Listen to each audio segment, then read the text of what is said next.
আজকের ভিডিওতে আজ আমি আপনাদেরকে জানাবো কিভাবে সহজ পদ্ধতিতে পাসপোর্ট করা যায়। আমাদের মনের মধ্যে ভ্রান্ত ধারণা আছে যে পাসপোর্ট তৈরি করতে অনেক টাকা খরচা পড়ে, এই পাসপোর্ট তৈরি করতে এই ডকুমেন্ট লাগে, ওই ডকুমেন্ট লাগে, ফলে আমরা পাসপোর্ট তৈরি করার রাস্তা ছেড়ে দিই। আমাদের পাসপোর্ট তৈরি করতে তেমন কিছু একটা ব্যাপার নয়, পাসপোর্ট তৈরি খুব সহজ পদ্ধতিতেই করা যায়। যেমন বলে রাখি, আমি 20/7/2025 পাসপোর্ট অ্যাপ্লাই করেছিলাম, আজ আমার হাতে পাসপোর্ট চলে আসছে। ঠিক আছে, পাসপোর্ট তৈরি করা যে জটিল পদ্ধতিতে আমাদের মনের মধ্যে ভ্রান্ত ধারণা, সেটা সহজ করে আমি বুঝিয়ে বলছি। প্রথমত, অনলাইনে অনেক ভিডিও আছে, সেটা দেখো তুমি অ্যাপ্লাই করে নিতে পারো।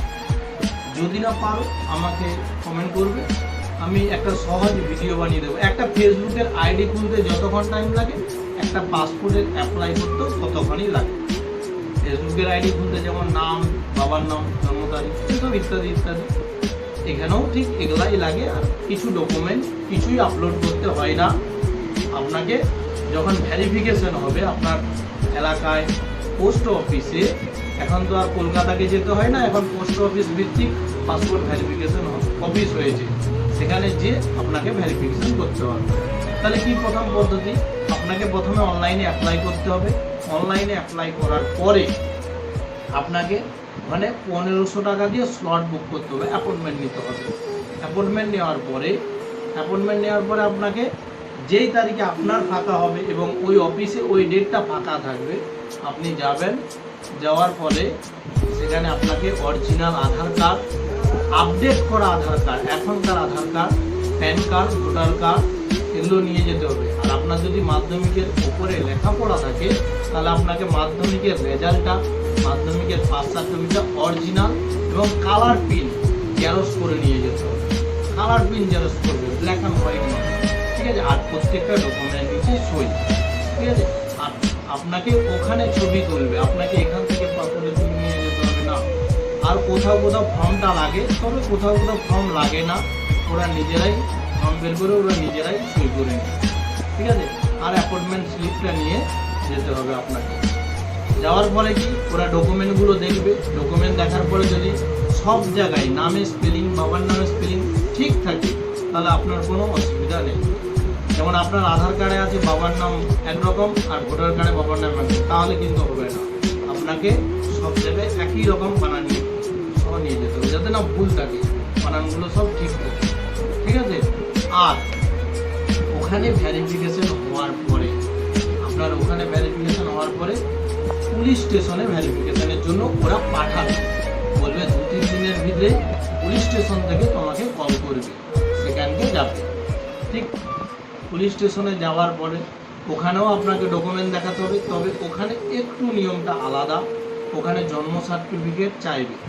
যদি না জন্ম সার্টিফিকেট থাকে, তাহলে অঞ্চলে একটা লিখিত এরকম একটা, যে আমি অমুক সালে জন্মগ্রহণ করেছিলাম, আমার বাবার নাম এই, আমার এই, তখন অঞ্চলের প্যাডে একটা সই করা কাগজ, এটাও ওরা গ্রাহ্য করে নেয়।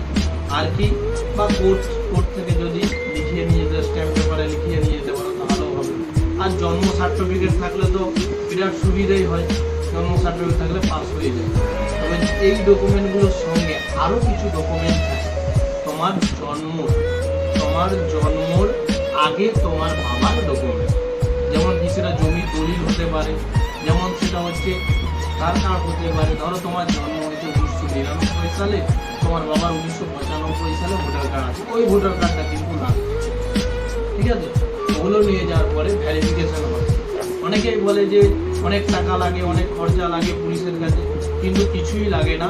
ওদেরকে অরিজিনাল ডকুমেন্ট দেখালেই ওরা বলে যে এলাকার ফাঁড়ি বা এলাকার পুলিশ স্টেশন থেকে আপনার নামে কোনো কেস আছে নাকি চেক করবে। চেক করার পরে কি হবে, তারপরে ছেড়ে দেবে। তারপরে আপনার ফাইলটা ছেড়ে দেবে। ফাইলটা ছেড়ে দিলে আপনার নতুন পাসপোর্ট হয়ে আপনার বাড়িতে চলে আসবে। এভাবে আসার পরে আপনি আপনার এলাকায় পিওনের মাধ্যমে কিছুদিনের ভিতরে আপনার পাসপোর্টটা পেয়ে যাবেন। আমি যেমন আজকে আমার এই পাসপোর্টটা পেয়েছি।